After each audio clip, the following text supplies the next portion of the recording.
To forge a United States Marine, the military subjects civilians to a ruthless 13-week psychological meat grinder that pushes the human body to 100% physical failure. How does a completely shattered mind forcefully override this catastrophic biological collapse to survive? Let's decode the terrifying physiological secrets behind the world's most elite fighting force. 54 hours of relentless tactical movement, 45 miles of brutal marching, a maximum of 3 hours of fragmented sleep, over 6,000 calories burned daily, with less than 1/3 replenished.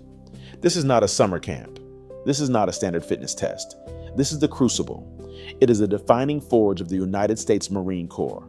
It is a psychological stress inoculation designed to break down the body and rewire the mind. The brutal timeline finally strikes at the apex of week 11.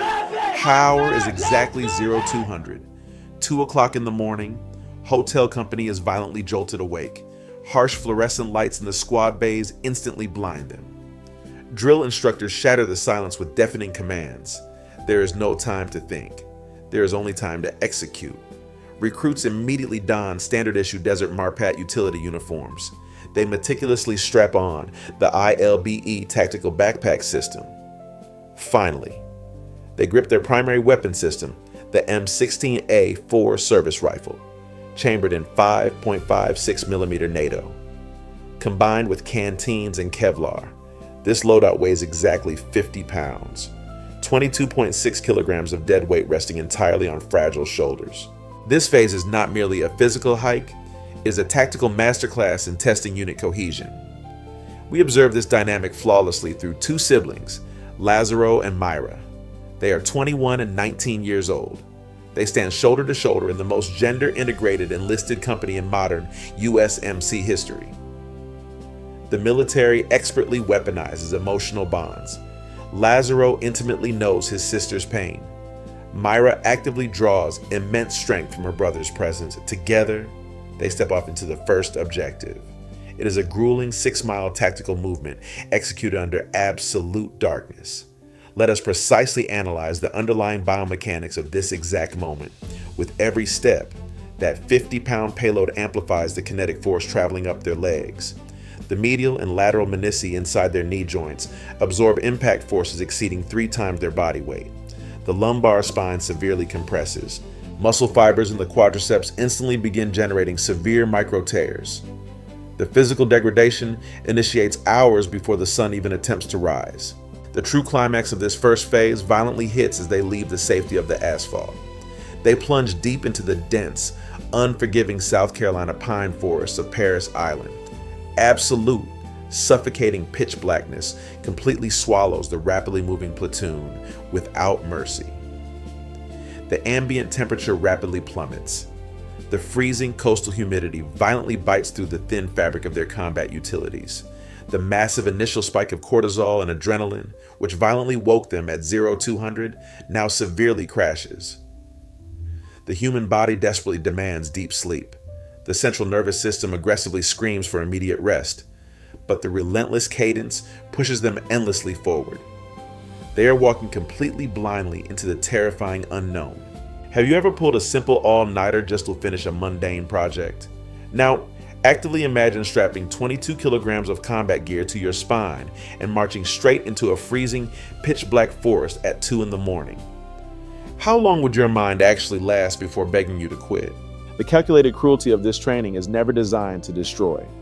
It is meticulously engineered to forge utterly indestructible warriors. If you are deeply fascinated by the extreme limits of human survival and tactical military mastery, gently leave a like and subscribe right now. Join our ranks to carefully decode the precise making of the deadliest fighting machines on the planet.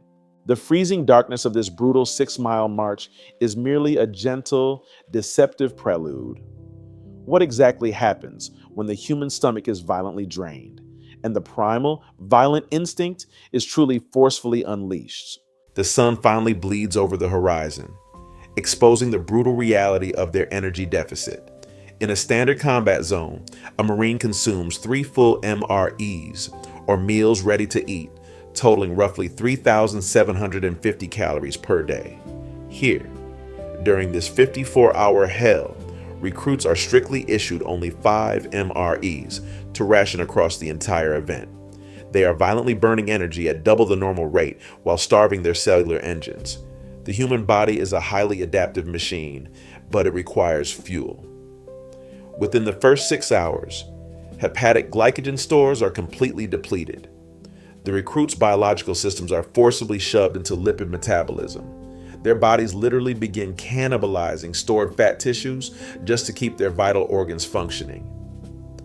This extreme caloric deficit rapidly degrades fine motor skills and complex cognitive processing.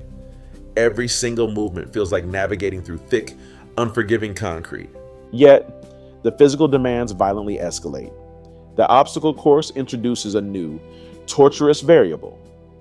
Recruits must swiftly navigate brutal terrain while securely transporting M2A1 ammunition cans.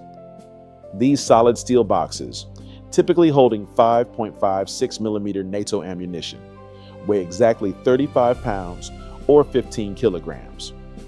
They must grip these cold steel handles while scaling wooden walls and low crawling through grinding sand.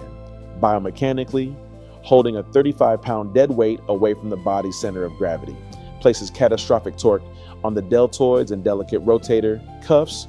Intramuscular pressure skyrockets.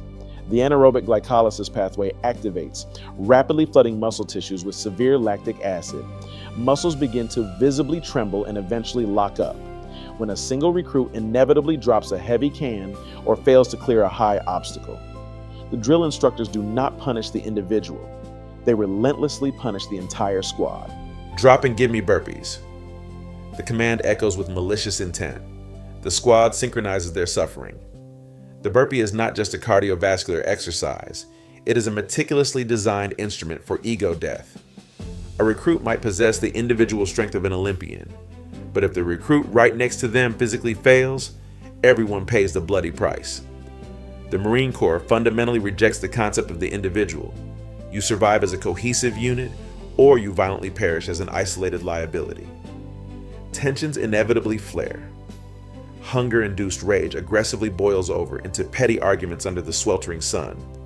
But the drill instructors immediately channel this raw, volatile human frustration into a controlled environment. It is time for combat. They step into the structure ominously designated as the octagon.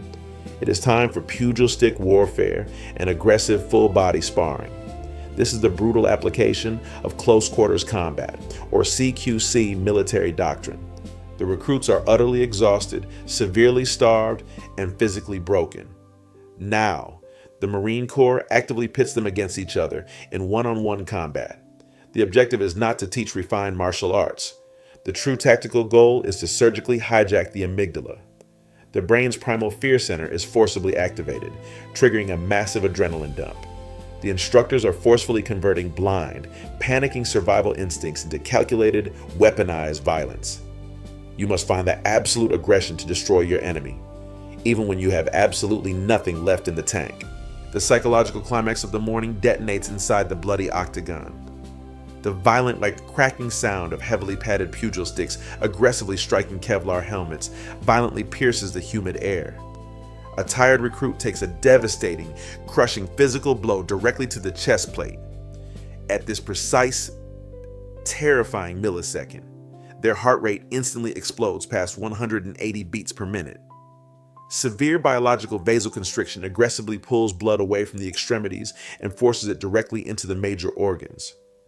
The recruit suddenly experiences terrifying, textbook tunnel vision. The peripheral world completely vanishes into a dark, meaningless blur. There is only the opponent standing before them. There is only the designated kill zone, relying purely on drilled, ingrained muscle memory. The recruit forcefully pivots, steps inside the opponent's defensive guard, and delivers a brutal, paralyzing counterstrike that drops their fellow Marine straight into the dirt. Your empty stomach is violently screaming, and your microscopic muscle fibers are literally tearing apart. When you are ruthlessly pushed into a dark, unforgiving corner, do you simply collapse into the dirt, or do you violently throw a punch to survive? Their physical strength has officially hit the absolute lowest rock bottom. But when massive urban firepower aggressively shreds their vulnerable eardrums, will their fragile nervous systems finally violently snap? Following the brutal combat of the Octagon, twilight brings a deceptive calm. The exhausted recruits are swiftly herded into the cold, uninsulated wooden structures known as sea huts. Here, they are granted a maximum of 4 hours of highly fractured, incredibly low-quality sleep. Their biological circadian rhythm is completely shattered. Achieving deep, restorative rapid-eye movement sleep is mathematically impossible. Before the human body can effectively flush the severely acidic toxins from the torn muscle fibers, the drill instructors strike again. The recruits are violently thrust into the Crucible's most complex, terrifying tactical nightmare. It is officially time to execute MOUT. Military operations on urban terrain is inherently chaotic, completely unforgiving, and universally deadly. The instructors meticulously recreate the infamous 1968 Battle of Hue City. The physical environment is instantly transformed into a terrifying labyrinth of deep, suctioning mud and razor-sharp steel, concertina wire. Suddenly, the pitch-black darkness erupts into terrifying, blinding violence. Hidden electronic spark plug systems systematically ignite highly volatile mixtures of pressurized propane and oxygen. The resulting simulated heavy mortar detonations easily hit a staggering 150 decibels. This massive acoustic shockwave instantly ruptures the standard threshold of human pain. Simultaneously, heavy surrounding loudspeakers aggressively blast the relentless, deafening staccato of blank heavy machine gun fire. The human brain's delicate auditory processing centers are utterly overwhelmed. This is precisely weaponized sensory overload. The central nervous system frantically attempts to rapidly process the chaotic sensory data, desperately fighting the overwhelming biological urge to shut down completely. Amidst this terrifying acoustic assault, the compromised squad must execute a flawless casualty evacuation, heavily known as the Casevac protocol. A designated recruit heavily drops into the unforgiving mud, actively simulating a catastrophic lower limb amputation. The remaining exhausted fire team must instantly transport the critically wounded Marine. We are meticulously looking at a static human body weighing roughly 80 kilograms. Now, rapidly add the 22 kilograms of mandatory combat equipment securely strapped to their chest and spine. The desperate squad must physically drag exactly 102 kilograms of completely dead weight through thick, viscous clay. The immense friction coefficient of the wet mud requires enormous, continuously sustained kinetic energy from the team. Their forearms cramp violently. Their lower backs aggressively scream under the immense biomechanical load. They must constantly move low, crawling directly beneath the jagged, tearing teeth of the steel concertina wire. When raw physical mechanics completely fail, the resilient mind must seamlessly take over the mission. In the absolute darkest moments of the mud-soaked trench, the Marine Corps strategically introduces deep core value sessions. It is the ultimate psychological anchor for survival. Myra silently kneels in the freezing rain, her depleted muscles trembling uncontrollably. She deeply thinks of her late father. This profound emotional trauma does not break her. It instantly becomes a powerful, highly active biochemical catalyst. Hot tears rapidly mix with the freezing cold mud on her face. This emotional resonance actively triggers a massive release of dopamine and serotonin directly within her prefrontal cortex. This powerful neurochemical cocktail efficiently acts as a natural, highly potent biological analgesic. It literally rewires her exhausted brain's entire perception of physical suffering. She effectively transmutes pure, agonizing grief into unstoppable kinetic energy. The pain vanishes, quickly replaced by a relentless, burning drive to honor his memory. The simulated urban battlefield suddenly reaches its absolute most terrifying peak.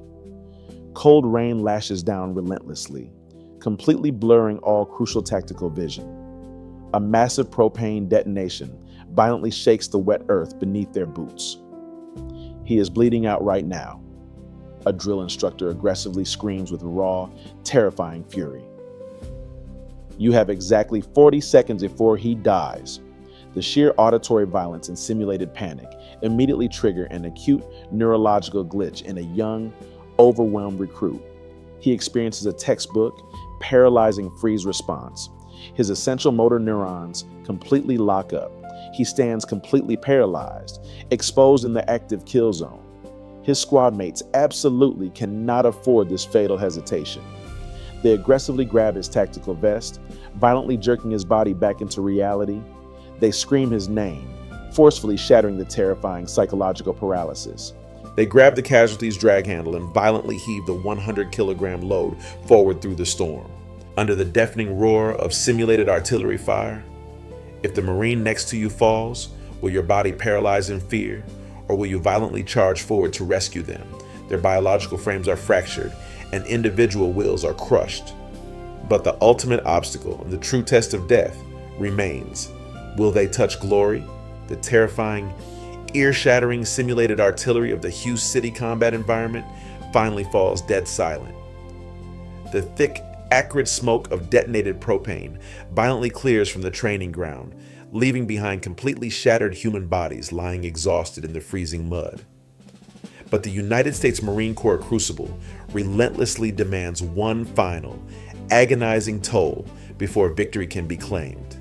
It is the infamous, highly dreaded 9-mile tactical foot march back to the main battalion parade deck. This final or brutal movement is affectionately and accurately known within military circles as the Reaper. The recruits have already been awake for over 50 continuous hours. They have forcefully marched, sprinted, and crawled through roughly 36 miles of unforgiving South Carolina terrain. This final 9-mile trek pushes their severely damaged bodies far past the theoretical breaking point of standard human anatomy. Biomechanically, the human body absolutely requires massive, constant amounts of glucose to function at this intense, elevated level, at this precise biological moment. The recruits are operating on a catastrophic, absolute 0% glycogen reserve. Their exhausted, trembling muscles possess absolutely no remaining cellular fuel to execute normal physical contraction. Adenosine triphosphate, or ATP, synthesis within their mitochondria has fundamentally crashed. Leg biomechanics have officially, mathematically failed. Every single agonizing step forward under the crushing 50-pound weight of the ILBE tactical backpack system is no longer a physical muscular action. The friction coefficient inside their wet combat boots is literally shearing the skin completely off their heels, creating severe, bleeding friction blisters with every mile. The severe repetitive impact of marching on hard asphalt is generating microscopic stress fractures along their fragile tibial bones. Yet, they do not stop. They do not collapse. Why? Because the command to step forward is now a pure, unrelenting electronic signal directly fired from the brain's prefrontal cortex. The highly developed frontal lobe forcibly overrides the screaming, panicking central nervous system. It demands continued kinetic movement through sheer, unadulterated iron discipline. They are practically marching as conscious corpses, utilizing a hyper-focused, trance-like state of psychological dissociation to forcefully separate their conscious minds from the extreme physical agony of their tearing plantar fascia. The drill instructors march silently alongside them like ghosts, meticulously watching their dilated pupils for the slightest sign of a catastrophic biological collapse. Eventually, the grueling 9 miles completely evaporate under their bleeding combat boots. The battered, exhausted platoon finally steps into the pristine, sacred asphalt of the Paris Island Petros parade deck precisely as the morning sun violently breaches the horizon. The agonizing 54-hour physical nightmare instantly halts. Now begins the most sacred, heavily researched psychological protocol in modern military doctrine. It is the Eagle Globe, an anchor ceremony. The drill instructors step forward, their previously aggressive, terrifying demeanor completely transformed into solemn, quiet respect. They firmly press the dark, metallic EGA emblem directly into the trembling, blistered, dirt-caked hands of the recruits. This specific emblem weighs exactly 0.4 ounces, but this is not merely a symbolic graduation. This is a meticulously calculated, weaponized psychological identity reset. At this exact microsecond, the derogatory lower-class title of recruit is violently and permanently erased from their existence. When the drill instructor looks them dead in the exhausted eyes and utters the powerful words, "Congratulations, Marine." They are officially permanently reborn as lethal United States Marines. This specific auditory trigger causes a massive, overwhelming biological reaction. A violent surge of dopamine, oxytocin, and beta endorphins instantly floods their exhausted neural pathways. This powerful, naturally generated biochemical cocktail acts as a military-grade analgesic. It instantly mutes the terrifying agony of torn muscles and bleeding feet, effectively and efficiently erasing the traumatic, highly stressful memory of the past 54 hours of torture. Following the heavy emotional weight of the sunrise ceremony, the military instantly initiates the critical biological cool-down phase. This is the legendary warrior's breakfast. The newly minted Marines are marched directly into the climate-controlled environment of the battalion mess hall. The ambient temperature of exactly 72 degrees Fahrenheit feels like an absolute shock to biological systems accustomed to freezing mud and wind. They are served massive, highly calculated, calorie-dense portions of freshly grilled 16-ounce steak, heavily scrambled eggs, and carbohydrates. This sudden, massive influx of high-leucine animal protein, essential amino acids, and complex glucose immediately spikes their depleted insulin levels. It kickstarts the critical cellular repair process within seconds. The severe muscular micro-tears begin knitting back together. Their nervous systems rapidly shift from the hyper-alert, sympathetic fight-or-flight state into the restorative parasympathetic rest and digest state. The psychological relief is overwhelmingly palpable in the room. They smile through cracked lips, they laugh with hoarse voices, and they deeply embrace their newfound brothers and sisters in arms. The extreme physiological torture has completely, finally ceased. Lazaro and Myra sit closely together at the stainless steel mess table, fiercely clutching their small EGA emblems in their bruised hands. The intense emotional climax explodes as the young siblings look at each other, profoundly realizing they have survived the medically impossible together. They are no longer the fragile, uncertain civilians who arrived on a dark bus 12 weeks ago. But here is the brutal, highly unforgiving tactical twist that violently shatters this heartwarming, cinematic victory. The Crucible is absolutely not the pinnacle of human combat achievement. The 54 hours of agonizing, bone-crushing hell they just endured is merely the absolute minimum baseline standard established by the Department of Defense. It is the lowest, most basic acceptable metric required just to earn the legal right to step onto a modern, highly lethal battlefield. This agonizing, bleeding journey only scientifically proves they will not immediately freeze or biologically collapse when the real supersonic 7.62 millimeter enemy fire starts ripping through the air. The true, terrifying war has not even begun yet. That small eagle, globe, and anchor emblem only weighs a few grams of cold military steel, but it heavily carries the bloody sacred weight of tens of thousands of fallen warriors who came before them. How much of your own physical flesh, blood, and psychological sanity are you truly willing to violently sacrifice just to hold it in your hand? If you found this tactical breakdown of extreme human endurance completely riveting, execute a swift strike on that like button and firmly hit subscribe. We are actively building an elite squad of dedicated tactical analysts right here, and your continued support directly arms our next heavily researched intelligence drop.